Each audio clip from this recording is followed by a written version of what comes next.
Assalamualaikum warahmatullahi wabarakatuh. Yang terhormat dosen pengampu mata kuliah ilmu penyakit dalam dan teman-teman yang saya banggakan, kami dari kelompok 6 akan memaparkan materi tentang sistem kardiovaskuler serta perubahan sistem kardiovaskuler dalam kehamilan dan patologi kardiovaskuler dalam kehamilan. Sebelumnya, izinkan kami memperkenalkan diri. Saya sendiri Haipi Nur Fadilah Najmi dengan NPM 6121002, Tina Rusmawati dengan NPM 6121004, Yayu Astuti dengan NPM 6121008, Tanti Salsabila dengan NPM 6121013, Andi Nazkia Nurkapah dengan NPM 6121021, Yuni Chandriani dengan NPM 6121023, Ruli Akhirani dengan NPM 6121042, dan Delia Dwiliani dengan NPM 6121047. Langsung saja kepada materi yang pertama yang akan saya paparkan. Di sini ada pengertian. Sistem kardiovaskuler adalah kumpulan organ yang bekerja sama untuk melakukan fungsi transportasi dalam tubuh manusia. Sistem ini memiliki fungsi utama untuk mentransportasikan darah dan zat-zat yang dikandung ke seluruh bagian tubuh.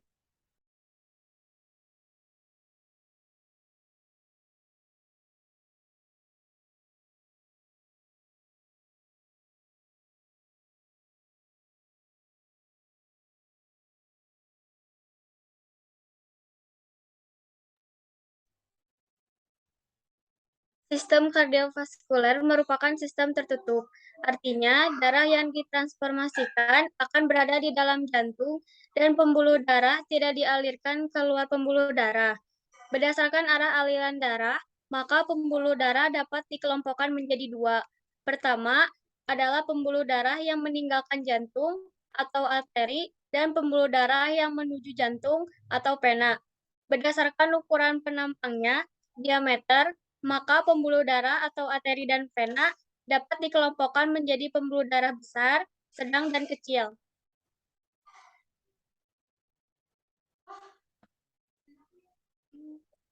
Komponen utama sistem kardiovaskuler, yang pertama, jantung sebagai pemompa darah, yang kedua, arteri adalah transport ke jaringan, yang ketiga, komponen darah dan nutrisi sebagai pembawa O2 dan nutrisi, yang keempat, kapiler, penghubung sistem arteri dan vena.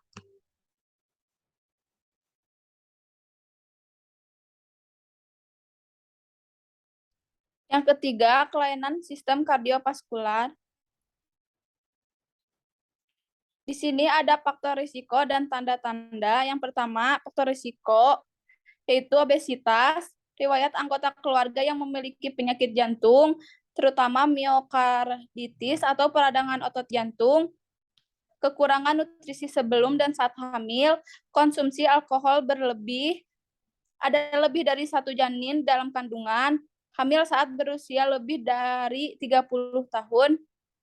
Yang kedua, ada tanda-tanda yaitu palpitasi, detak jantung yang bertambah cepat, selalu merasa lelah, pembengkakan pada kaki, tangan, pergelangan kaki, dan lengan, akibat bertambahnya jumlah cairan dan garam yang disimpan di dalam tubuh, sering buang air kecil pada malam hari, sesak napas, bahkan saat tidak sedang melakukan aktivitas berat. Yang keempat, ada tanda dan gejala dan tanda penyakit. Beberapa gejala penyakit jantung. Yang pertama, penyakit jantung koroner. Gejala utamanya adalah nyeri dada yang dapat disertai dengan sesak napas, nyeri yang menjalar ke lengan kiri atau ke rahang. Yang kedua, infeksi jantung. Gejalanya berupa demam, denyut jantung tidak teratur, sesak napas, bengkak di perut atau tungkai, serta batuk-batuk. Yang ketiga, aritmia, gejala yang dapat timbul berupa jantung berdebar-debar, rasa tidak nyaman di dada, sesak napas, sensasi melayang, bahkan hingga pingsan. Yang keempat, penyakit jantung, gejalanya dapat berupa sesak dan terlihat membiru saat menangis dan menyusu, bengkak di sekitar mata dan di tungkai, serta berat badan tidak bertambah.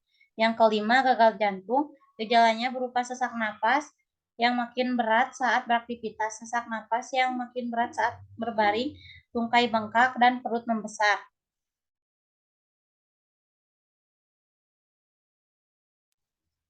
Yang kelima ada klasifikasi gangguan sistem kardiovaskuler.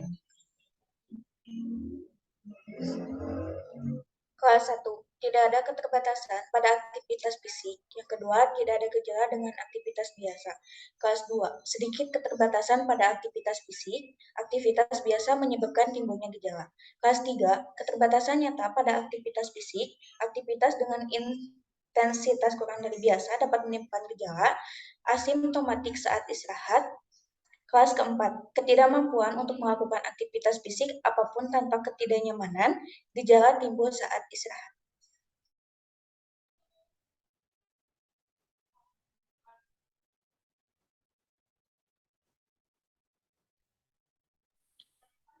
Yang keenam, ada perubahan sistem kardiovaskular pada kehamilan.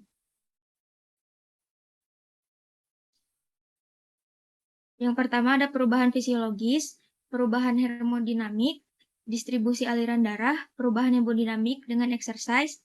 Lalu dari perubahan anatomi, ada penebalan dinding otot, ventrikel pada trimester 1, perubahan tekanan darah, terjadinya dilatasi atau pelebaran secara fisiologis pada jantung, hipertrofi jantung, dan posisi jantung bergeser ke atas dan ke kiri karena volume rongga perut atau abdomen meningkat.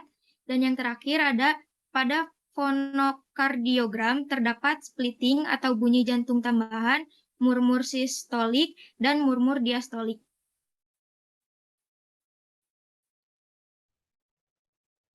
Selanjutnya, perubahan kardiovaskuler pada ibu hamil trimester pertama. Sirkulasi darah pada masa kehamilan, yaitu plasenta dan uterus, akan membesar dengan pembuluh-pembuluh darah yang juga membesar.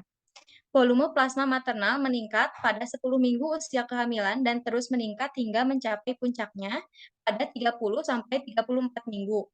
Penambahan volume darah ibu hamil sebagian besar berupa plasma dan eritrosit. Selanjutnya, ada sel darah merah meningkat 18% tanpa penambahan suplemen zat besi dan meningkat 30% jika ibu meminum suplemen zat besi karena proses plasma meningkat rata-rata 50%. Sementara massa RBC meningkat hanya 18-30%. Maka, jika terjadi penurunan hematokrit selama kehamilan normal atau anemia fisiologis. Selanjutnya di sini ada hipertrofi atau pembesaran. Dilatasi ringan jantung disebabkan oleh peningkatan volume darah dan curah jantung karena diafragma terdorong ke atas. Jantung terangkat ke atas dan berotasi ke depan dan ke kiri. Selanjutnya pada trimester ke-1, sebagian ibu hamil mengalami hidung tersumbat atau berdarah karena pengaruh hormon estrogen dan progesteron. Terjadi pembesaran kapiler, relaksasi otot vaskuler, serta peningkatan sirkulasi darah.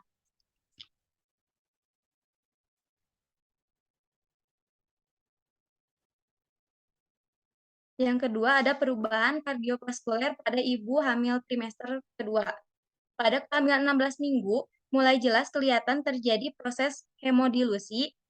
Selanjutnya meningkatkan penurunan konsentrasi hemoglobin dari 15 gram per desiliter menjadi 12,5 gram per desiliter. Dan pada 6% perempuan bisa mencapai di bawah 11 gram per desiliter. Hemoglobin turun berhubungan dengan defisiensi zat besi.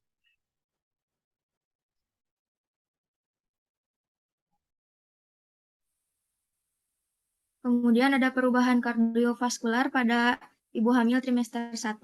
Yang pertama terjadi peningkatan jumlah granulosit dan limfosit CD8T dan secara bersamaan terjadi penurunan limfosit dan monosit CD4T.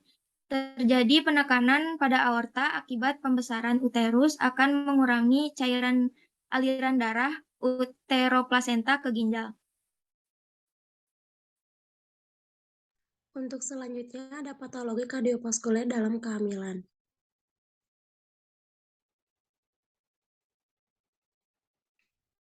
Yang pertama ada aterosklerosis. Aterosklerosis terjadi pengerasan pembuluh darah karena plak. Pembentukan plak ini akan memperlambat bahkan menghentikan aliran darah sehingga jaringan yang disuplai oleh arteri yang mengalami aterosklerosis akan berkurang oksigen dan nutrisi. Proses peradangan ini menyebabkan pengerasan dan penebalan dinding pembuluh darah arteri yang terjadi karena proses pengendapan lemak, kompleks karbohidrat, dan produk darah, yang selanjutnya akan mengakibatkan hilangnya elastisitas arteri disertai perubahan degenerasi lapisan tunika media dan intima pembuluh darah. Untuk yang kedua ada trombosis, endapan lemak dan pengerasan pembuluh darah terganggu dan lama-kelamaan mengakibatkan terjadinya robekan pada pembuluh darah. Pada mulanya gumpalan darah merupakan mekanisme pertahanan tubuh untuk mencegah perdarahan berlanjut pada saat terjadinya luka. Berkumpulnya gumpalan darah di bagian robek tersebut, yang kemudian bergabung dengan keping-keping darah menjadi trombus. Trombosis ini menyebabkan sumbatan di pembuluh darah jantung, dapat menyebabkan serangan jantung.